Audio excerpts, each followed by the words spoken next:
Dlaczego różni fachowcy mają różne zdanie na temat tego samego urządzenia czy też rozwiązania? Witam Cię serdecznie na moim kanale. Ja nazywam się Marcin i prowadzę od lat firmę serwisową, która zajmuje się obsługą urządzeń firmy Viessmann, kotłami gazowymi, pompami ciepła, kotłami olejowymi. A w dzisiejszym odcinku zastanowimy się, dlaczego różni fachowcy, kiedy chodzisz i pytasz, jakie ogrzewanie sobie wybrać, mogą Ci dawać zupełnie inne pomysły na to samo rozwiązanie. No więc będzie to trochę odcinek filozoficzny, ponieważ psychologiczny i socjologiczny, ponieważ w zasadzie to z tych głównie zjawisk to wynika. Nie wiem, co z tego wyjdzie naszej dzisiejszej rozkminy, ale przekonamy się dalej, więc tak. Tu akurat użytkownik, którego nazwy nawet nie będę próbować czytać. Końcówka 8219, ale Monsieur Hifld pytał, mam do Ciebie trudne pytanie. Dlaczego Vaillant Ecotech Plus 15 CS 5 kW to najdziwniej oceniany kocioł na rynku? Najdziwniej to znaczy są fachowcy, fanatycy tego kotła i totalni przeciwnicy, którzy twierdzą, że jest to najbardziej przepłacany kocioł. Strasznie mnie to nurtuje, bo niedawno szukałem kotła do nowego domu i byłem w 5 różnych miejscach z prośbą o ofertę i nigdy wcześniej nie spotkałem się z tak skrajnymi opiniami. Czy naprawdę każdy chce wcisnąć to, na czym najwięcej zarobi? Tego kotła nie znam i raczej poznawać nie będę, natomiast wiem, że również podobne opinie, a w zasadzie podobne sygnały dostaję od klientów, którzy zastanawiają się nad Viessmannem, który też można by uznać, że jest to super przepłacona marka, za którą nie warto dopłacać tych 20, 30 czy 40 nawet czasami procent. I z czego to wynika?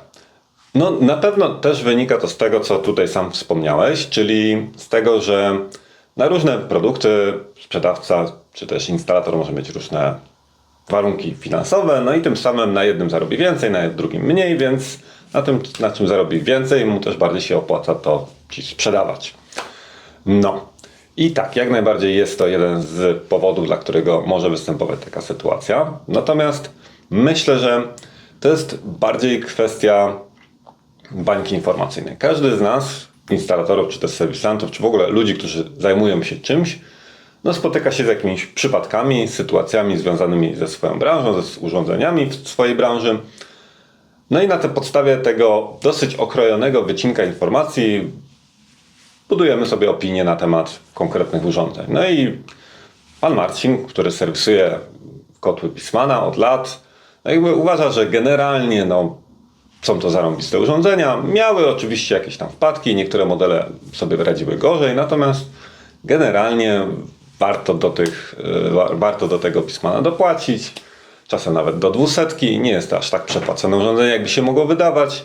No i to jest taka moja opinia na tym wyrobiona, ale na podstawie dosyć jednak małej ilości informacji. Ja nie mam statystyk z całego kraju, które urządzenia się bardziej psuły, które mniej problemów sprawiają, które więcej.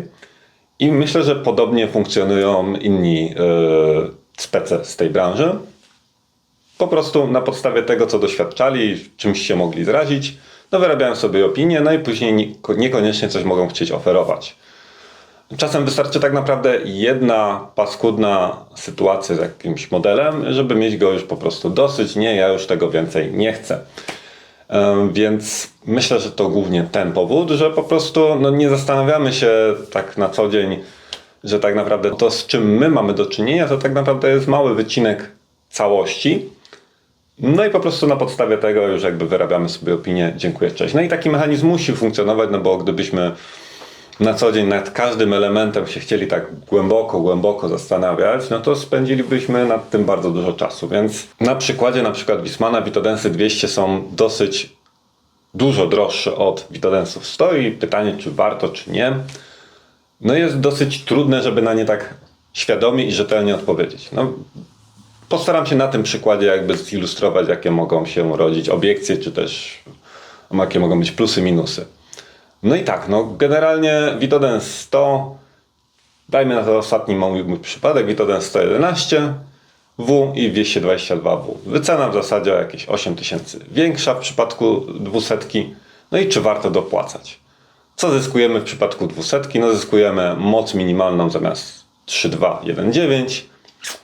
Niby niedużo, to jest tylko 1 kW mniej, czyli te 3.2 już powinno wystarczyć, ale z drugiej strony to jest o połowę niższa moc minimalna, która pozwala kotłu lepiej się dopasować do instalacji i w tych okresach przejściowych również pracować długimi cyklami, tym samym mniej się zużywając, tym samym mniej gazu zużywając i potencjalnie dłużej żyjąc, czyli te 8000, no może już trochę nam coś urwie. Tu nie było subskrybuj kanał, tu jest przycisk subskrybuj kanał, może coś takiego się gdzieś tam da wcisnąć. Po drugie, dla kogoś może być bardzo trudną do wycenienia wartością to, że Vitodens 200 ma kolorowy, siedmiocelowy ekran, za pomocą którego bardzo przyjemnie się ustawia wszelkie ustawienia i nie trzeba zaglądać do żadnej aplikacji na telefonie, nie trzeba wyklikiwać, mając instrukcję w ręce, tak jak to w Vitodensie stoi, jeżeli chcielibyśmy to zrobić przy ekranie. Po prostu jest to proste, czytelne. Czy to jest warte tej dopłaty? Dla mnie osobiście, jeżeli bym nie potrzebował 2 obiegów z mieszaczem, pewnie nie.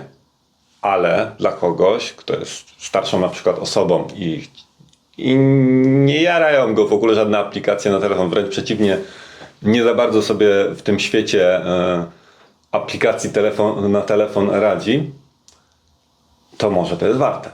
Też kwestia, jak wartościujemy pieniądze. Jeżeli ktoś zarabia 20 000 na miesiąc, a 5 000 na miesiąc, może różnie na to patrzeć. Dobra, 5 dla jednej osoby będzie dużo mniej warta, czy ta 6 w różnicy w cenie. Nie pamiętam już jaką kwotę rzuciłem, ale mniej więcej tyle to tam potrafi być. Od 5 do 8 000, jeżeli w zależności od modelu. A w zasadzie, czy to jest zbiornikiem, czy nie. Ale mniejsza większość. No i jakby tutaj są te takie niuanse, że różnie możemy na różną funkcjonalność patrzeć, różnie ją wyceniać, ale to tak podświadomie, tak nie obiektywnie, tylko subiektywnie. No i z tego to wynika. Też inna sprawa, że różne modele mogą mieć różną jakby serię produkcyjną i na przykład początkowo Vitodensy 0.50 no, wymagały kilku poprawek. No i też można by się do nich zrazić, że Wiessmann za bardzo już przyoszczędził, że to już nie jest ten Wiessmann. No ale zostało to poprawione, no i mamy bardzo dobrze wyceniony kocioł z dużą funkcjonalnością, której konkurencja raczej nie ma. No i pytanie, czy mamy się obrażać za to, że przez początek produkcji było trochę niedociągnięć, czy jednak już patrzymy, ok, dobra, poprawiono, co miało zostać poprawione, cena dalej jest bardzo dobra, no to jest git. No i myślę, że tutaj bym się doszukiwał tego, czemu fachowcy mogą mieć różne zdanie na temat tych samych urządzeń. Wartościowanie różnych funkcjonalności, różne. Każdy z nas będzie różne rzeczy w różny sposób wartościowe. Dla kogoś moduł Wi-Fi już jest warty dużo więcej niż na przykład te 1000 zł dopłaty do Wiessmana niż innej marki, gdzie tego nie ma. Kolorowy ekran, moc minimalna, design. Kurczę, zapomniałem przecież o tym, że kupujemy oczyma. Komuś się po prostu może coś podobać wizualnie albo i nie. No i te wszystkie aspekty razem nam sprawiają, że mamy właśnie taki grajdołek, w którym no każdy z fachowców może coś polecać innego. No i tutaj jakby wybierzmy fachowca, który jakby potrafi zrozumieć nasze potrzeby, to co my potrzebujemy i do tego dopasować jakby swoją ofertę albo swoje porady, no bo tak jak mówię, ja bym pewnie inaczej doradzał klientowi wybór kotła, gdybym tylko patrzył przez pryzmat swoich jakby wartości, czyli trwałość, relacja ceny do wartości jako całość i design mniej u mnie na przykład ma znaczenie, ale dla kogoś może mieć większe. No i tą drogą bym szukał po prostu źródła. No ewentualnie po prostu zrobić sobie naprawdę głęboki research i wyłapać jakieś punkty wspólne, bo zawsze będą jakieś punkty wspólne, czyli na coś narzekają użytkownicy czy też instalatorzy na jakieś konkretne cechy. Tylko właśnie te cechy można w różny sposób jakby wartościować. No, nie wiem jak wam się spodobał ten trochę przyfilozoficzny odcinek. Jeżeli byście chcieli uniknąć takiego zastanawiania się nad tym, jaki kocioł wybrać i po prostu wolicie zapłacić komuś za tą wiedzę i za rzetelność, to ja bardzo serdecznie zapraszam do nas. Jeżeli jesteście z okolic Katowic, tak do 30 minut i jesteście zdecydowani na markę Wiessmann, to zawsze tam coś dobierzemy sensownego dla waszych potrzeb. Życzę wam spokojnej niedzieli, wszystkiego dobrego, trzymajcie się i cześć!